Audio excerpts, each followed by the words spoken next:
അസ്സലാമു അലൈക്കും വറഹ്മത്തുള്ളാഹി വബറകാതുഹു. ബിസ്മില്ലാ അൽഹംദുലില്ലാ. റസൂലുള്ളാഹി സ്വല്ലല്ലാഹു അലൈഹി വസല്ലമ പഠിപ്പിക്കുന്നു, മൻ ദുഅയ ഇലാ ഉറുസിൻ, ഒരുവനെ ഒരു വിവാഹ ചടങ്ങിലേക്ക് അല്ലെങ്കിൽ സദ്യയിലേക്ക് ക്ഷണിക്കപ്പെട്ട് കഴിഞ്ഞാൽ, ഔ നഹ്വിഹി, അല്ലെങ്കിൽ അത്തരത്തിലുള്ള സൽക്കാരങ്ങൾക്ക് ഒരുവനെ മറ്റൊരു മനുഷ്യൻ ക്ഷണിച്ചു കഴിഞ്ഞാൽ, ഫലിയുജിബ്, അവൻ ഉത്തരം നൽകട്ടെ എന്നാണ്. അപ്പോൾ നമ്മൾ പലപ്പോഴും പല ആളുകളെയും പല സൽക്കാരത്തിന് നമ്മൾ ഇങ്ങോട്ടും ക്ഷണിക്കുന്നുണ്ട്, പല ആളുകൾ നമ്മളെ അങ്ങോട്ടും ക്ഷണിക്കുന്നുണ്ട്. എന്നാൽ അങ്ങനെ ഒരു ക്ഷണം നമ്മളിലേക്ക് എത്തിക്കഴിഞ്ഞാൽ, അത് വിവാഹത്തിൻ്റെ വിഷയമാകട്ടെ മറ്റുള്ള സൽക്കാരങ്ങളാകട്ടെ, അങ്ങനെ ഒരു ക്ഷണം നമ്മളിലേക്ക് എത്തിക്കഴിഞ്ഞാൽ അത് നമ്മൾ സ്വീകരിക്കുക എന്നുള്ളത് നമ്മളുടെ ബാധ്യതയാണ്.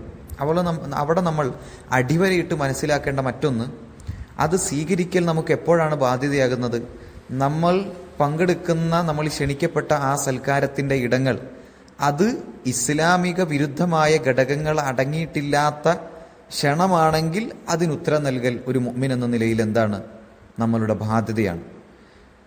അപ്പോൾ അത് അത്തരത്തിലുള്ള വിഷയമാണെങ്കിൽ അവിടെ എത്തിച്ചേരൽ നമ്മളുടെ ബാധ്യതയാണ്. അതുമാത്രമല്ല, അങ്ങനെ നമ്മളൊരു വിവാഹ ചടങ്ങിലേക്കോ മറ്റുള്ള സൽക്കാരങ്ങളിലേക്കോ എത്തിയാൽ ഒരു മുഅ്മിൻ എന്ന നിലക്ക് നമ്മൾ പാലിക്കേണ്ട മറ്റൊരു മര്യാദയാണ് അവിടെ ചെന്നുകൊണ്ട് ഭക്ഷണ സാധനങ്ങളെ കുറ്റം പറയൽ. അതൊരു മുഅ്മിനിന് യോജിച്ചതല്ല, അനുവദനീയമല്ല എന്നുള്ളതാണ്. ആവശ്യമുള്ളത് കഴിക്കുകയും നമുക്ക് വേണ്ട എങ്കിൽ അത് മാറ്റിവെക്കുകയും നമ്മൾ ചെയ്യേണ്ടത്. മറിച്ച് പലപ്പോഴും നമ്മൾ കല്യാണ ഹാളുകളിൽ ചെന്നുകൊണ്ട് ഇന്നത് മോശമായി, ഇന്നത് ശരിയല്ല എന്നൊക്കെ പറയുന്നൊരു രീതി നമുക്ക് യോജിച്ചതല്ല. അതിനാൽ അതും നമ്മളിൽ ഉണ്ടാകാൻ പാടില്ല. അതുമാത്രമല്ല, ഒരു ക്ഷണം അത് നമുക്ക് എത്തിക്കഴിഞ്ഞാൽ അത് ഇസ്ലാമിക വിരുദ്ധമല്ല എങ്കിൽ അവിടെ എത്തൽ നമ്മളുടെ ബാധ്യതയാണ്. അത്തരത്തിൽ മുന്നോട്ട് പോകാനുള്ള തൗഫീഖ് അള്ളാഹു നമുക്ക് നൽകി അനുഗ്രഹിക്കുമാറാകട്ടെ. അസ്സലാമു അലൈക്കും വറഹ്മത്തുള്ളാഹി വബറകാതുഹു.